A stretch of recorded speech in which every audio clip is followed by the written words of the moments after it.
今仔来到嘉义县，有这个超商请来高龄的店员，其中年岁上侪是101岁梅族阿嬷，看要泡咖啡、要收钱找钱，阿嬷拢无问题。嘛希望就由这种的方式，互长辈甲人群来互动，改善失智，嘛当活甲老，学甲老。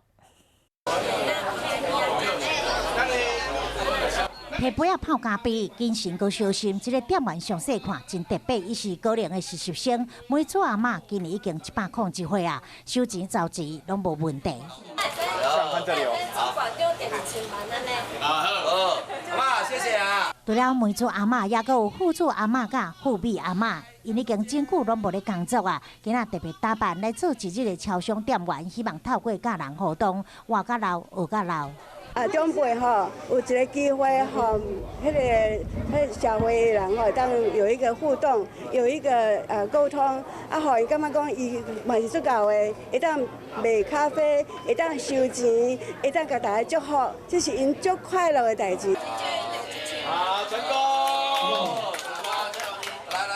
来这个所在是1位阿嬷，因的面上拢充满笑容甲自信，对因来讲，每一句多谢拢是上大的鼓励。